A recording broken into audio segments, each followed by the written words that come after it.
행복의 문을 여는 창의문교회 수요일 매일 큐티 시간입니다. 약할 때 강함 대신에 찬양 드리겠습니다. 약할 때 강함 대신에 나의 보배가 되신 주 나의 모든 것.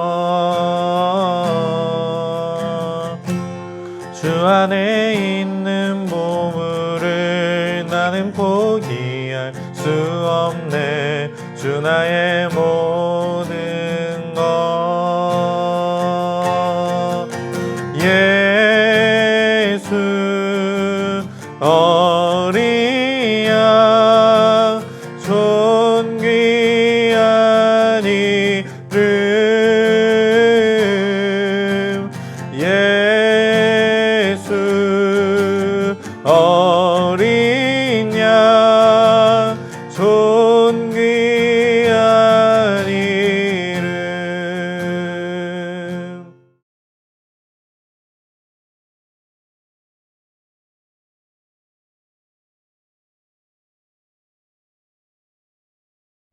다 각각 집으로 돌아가고. 제8장. 예수는 감람산으로 가시니라. 아침에 다시 성전으로 들어오시니 백성이 다 나아오는지라. 앉으사 그들을 가르치시더니 서기관들과 바리새인들이 음행 중에 잡힌 여자를 끌고 와서 가운데 세우고 예수께 말하되, 선생이여, 이 여자가 간음하다가 현장에서 잡혔나이다. 모세는 율법에 이러한 여자를 돌로 치라 명하였거니와 선생은 어떻게 말하겠나이까? 그들이 이렇게 말하면 고발할 조건을 얻고자 하여 예수를 시험함이로라. 예수께서 몸을 굽히사 손가락으로 땅에 쓰시니 그들이 묻기를 맞이 아니하는지라. 이에 일어나 이르시되, 너희 중에 죄 없는 자가 먼저 돌로 치라. 다시 몸을 굽혀 손가락으로 땅에 쓰시니 그들이 이 말씀을 듣고 양심의 가책을 느껴 어른으로 시작하여 젊은이까지 하나씩 나가고 오직 예수와 그 가운데 섰는 여자만 남았더라. 예수께서 일어나사 여자 외에 아무도 없는 것을 보시고 이르시되, 여자여, 너를 고발하던 그들이 어디 있느냐? 너를 정죄한 자가 없느냐? 주여, 없나이다. 나도 너를 정죄하지 아니하노니 가서 다시는 죄를 범하지 말라. 예수께서 또 말씀하여 이르시되, 나는 세상의 빛이니 나를 따르는 자는 어둠에 다니지 아니하고 생명의 빛을 얻으리라. 바리새인들이 이르되, 네가 너를 위하여 증언하니 네 증언은 참되지 아니하로다. 내가 나를 위하여 증언하여도 내 증언이 참되니 나는 내가 어디서 오며 어디로 가는 것을 알거니와 너희는 내가 어디서 오며 어디로 가는 것을 알지 못하느니라. 너희는 육체를 따라 판단하나 나는 아무도 판단하지 아니하노라. 만일 내가 판단하여도 내 판단이 참되니 이는 내가 혼자 있는 것이 아니요 나를 보내신 이가 나와 함께 계심이라. 너희 율법에도 두 사람의 증언이 참되다 기록되었으니 내가 나를 위하여 증언하는 자가 되고 나를 보내신 아버지도 나를 위하여 증언하시느니라. 네 아버지가 어디 있느냐? 너희는 나를 알지 못하고 내 아버지도 알지 못하는도다. 나를 알았더라면 내 아버지도 알았으리라. 이 말씀은 성전에서 가르치실 때에 헌금함 앞에서 하셨으나 참는 사람이 없으니 이는 그의 때가 아직 이르지 아니하였음이로라. 오늘 본문 요한복음 7장 53절에서 앞에 8장 11절까지의 가늠한 여자의 사건은 이 본문이 사본학적 지지가 약하다는 것이 학자들의 공통된 견해입니다. 4세기 이전에 필사된 권위 있는 사본들에는 이 이야기가 등장하지 않습니다.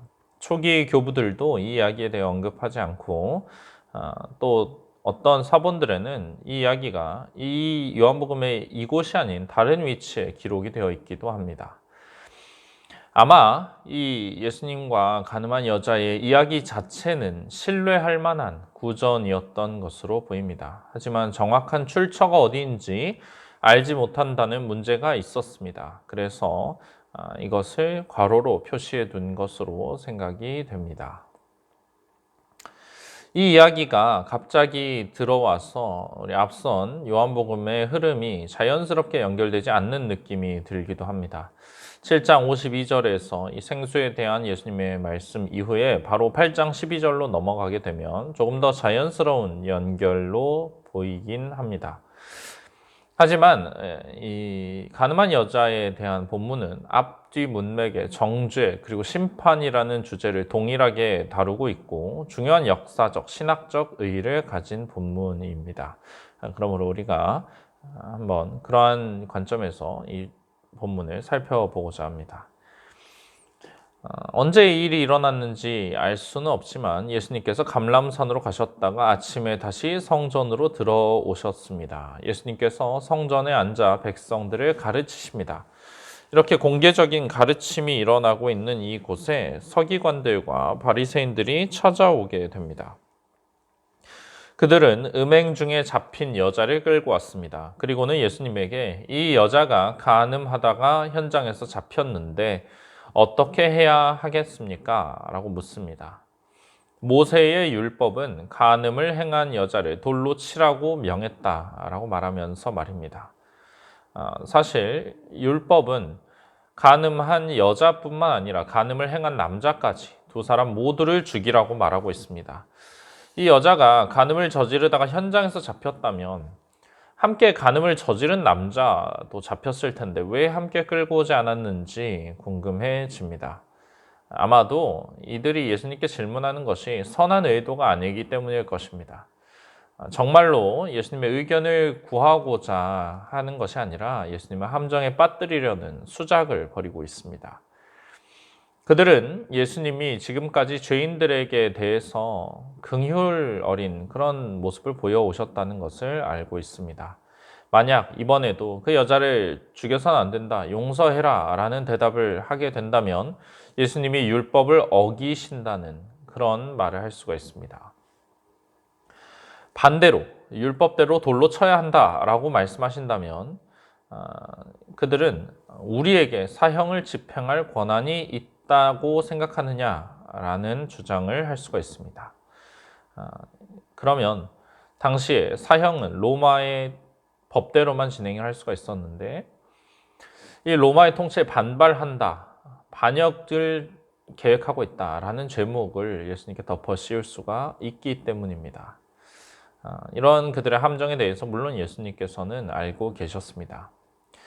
앉아있던 자리에서 몸을 굽혀 손가락으로 땅에 글을 쓰십니다. 예수님이 이때 무엇을 쓰셨는가에 대한 많은 추측들이 있습니다. 10계명에 7계명을 쓰셨다고 생각하는 이들도 있고 또 신명기의 율법을 기록하셨다고 생각하는 이들도 있습니다. 그러나 이 어느 것 하나 확인할 방법도 근거도 부족합니다.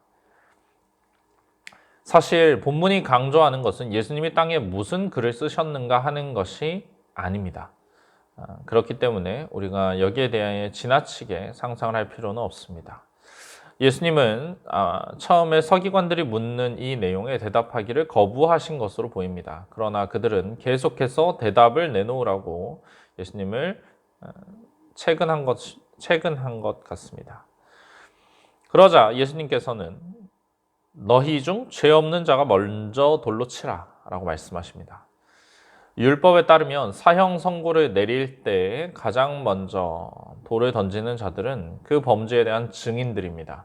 이 증인들이 먼저 돌을 던진 후에 다른 이들은 돌을 던져야 합니다.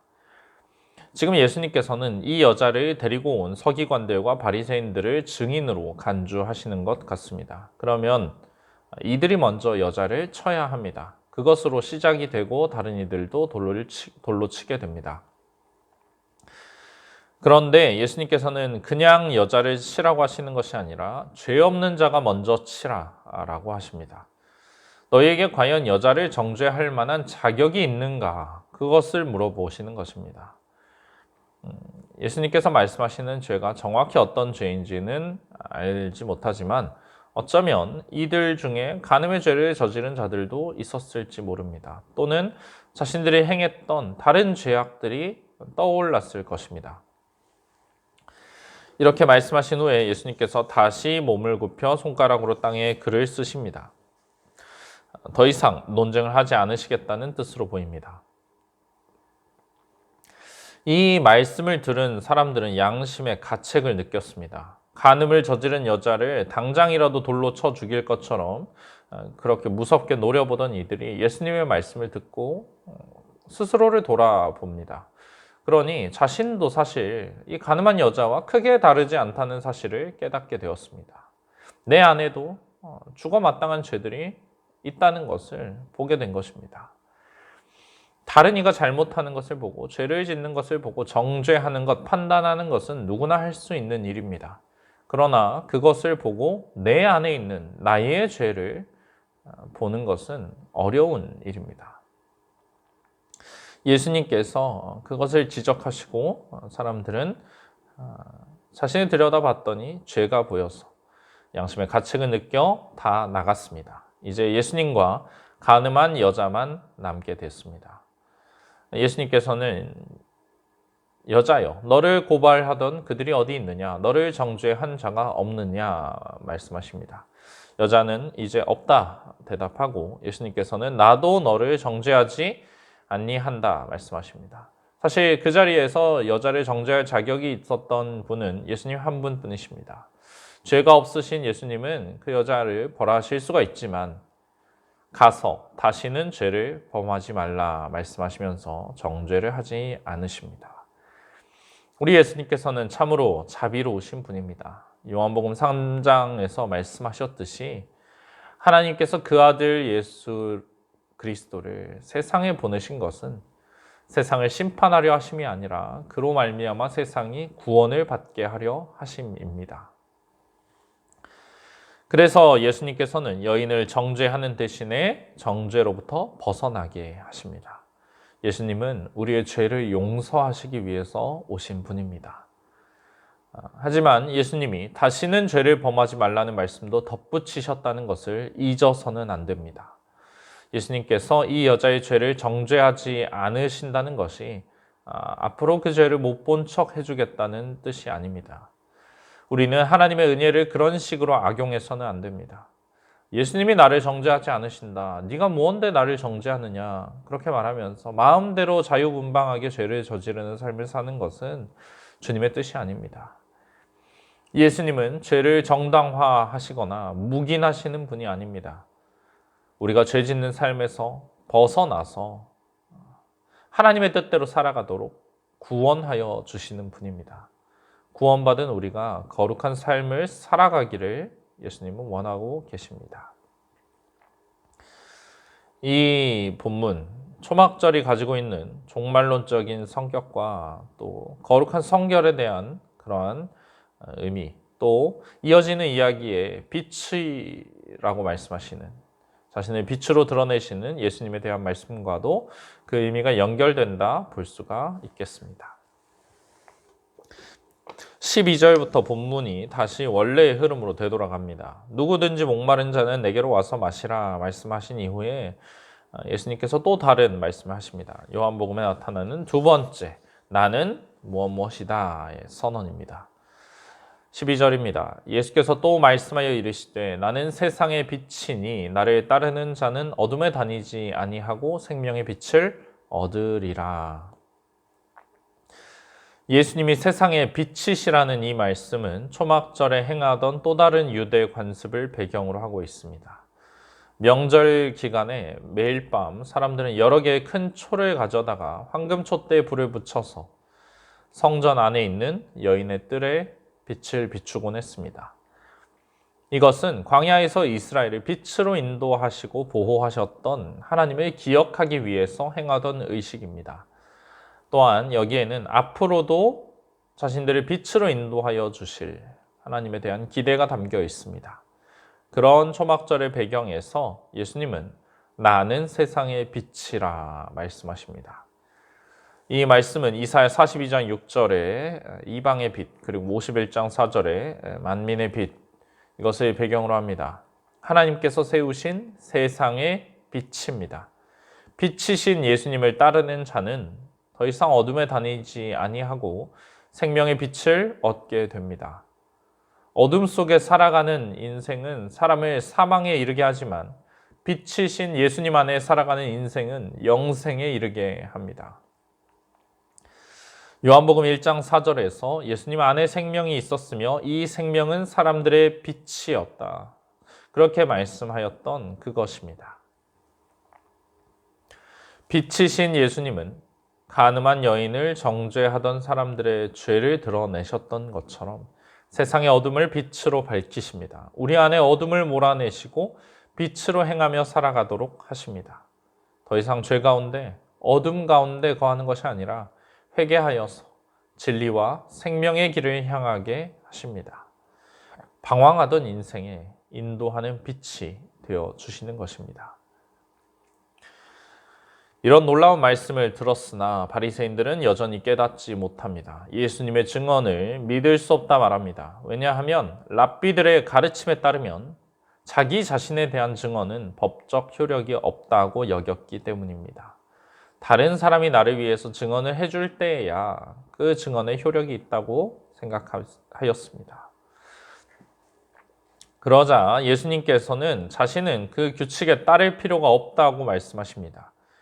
왜냐하면 예수님은 하나님의 보내심으로 세상에 오셨고 다시 하나님께로 돌아가신다는 자신의 기원 그리고 어디로 가실지에 대한 것을 알고 계시기 때문입니다. 이 사람들은 그것을 알지 못합니다. 예수님이 어디로부터 오셨는지 어디로 가시는지를 알지 못하고 그저 인간적인 눈으로 예수님을 대하고 있습니다. 예수님이 하나님의 아들이심을 모르기 때문에 그들은 예수님이 마치 사람인 것처럼 그렇게 생각합니다. 그러니 사람이 자신을 향해 증언하는 것이 효력이 없는 것처럼 예수님도 그렇다 이렇게 여기는 것입니다. 예수님은 너희가 육체를 따라 판단한다 말씀하십니다.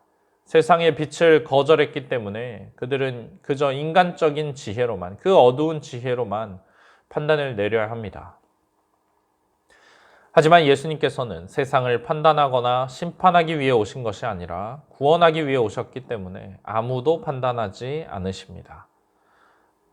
그러나 만일 판단한다고 하셔도 그 판단은 참된 것이 됩니다. 왜냐하면 예수님께서는 혼자 계시는 것이 아니라 예수님을 보내신 이 하나님과 함께 계시기 때문입니다. 바리새인들은 하나님이 자신들과 함께 계신다고 생각했지만 그것은 사실이 아닙니다. 하나님께서는 예수님과 함께 계시며 예수님의 판단은 하나님의 판단과 일치합니다. 그러니 그것은 참된 판단입니다. 신명기의 율법은 두 사람의 증언이 참되다고 기록합니다. 이에 따라서 예수님께서는 자기 자신을 위해서 내가 나를 위해 증언하는 자가 된다. 그리고 나를 보내신 아버지도 나를 위해 증언하신다 말합니다. 두 증인의 수가 충족이 된 것입니다. 그 말을 듣자 바리새인들은 내 아버지가 어디 있느냐 말합니다. 예수님께서 하나님 아버지를 말씀하신다는 것을 알지 못하고 오해하여서 이렇게 말하는 것입니다. 예수님의 말씀대로 그들은 예수님이 누구신지 모릅니다. 그리고 예수님의 아버지이신 하나님도 알지 못합니다. 예수님을 모르면서 하나님을 안다고 말하는 것은 무지에서 나오는 오해입니다. 예수님이 누구신지 알지 못하는 자는 그분을 보내신 아버지도 알지 못하는 자입니다. 예수님을 알았더라면 그들은 하나님도 알았을 것입니다. 이 말씀은 예수님께서 성전에서 가르치실 때 헌금함 앞에서 하신 말씀입니다. 이 장소는 공적인 장소인 여인들의 뜰로 보이고 초막절 동안에 밤에 촛불을 밝히던 그 장소입니다. 이곳에서 예수님은 나는 세상의 빛이라고 사람들에게 선포하신 것입니다.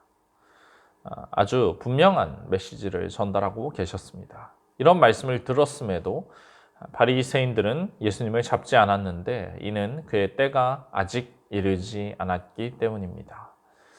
빛으로 임하신 예수님, 어둠 가운데 살아가던 우리를 빛 가운데 거하게 하시고 하나님을 보게 또 알게 하신 그 예수님의 은혜를 우리가 오늘도 기억해야 합니다. 그 인도하심을 따라서 오늘도 하나님과 함께 살아가는 빛의 자녀된 우리가 되기를 소망합니다. 주신 말씀을 기억하며 주님 앞에 나아가시겠습니다.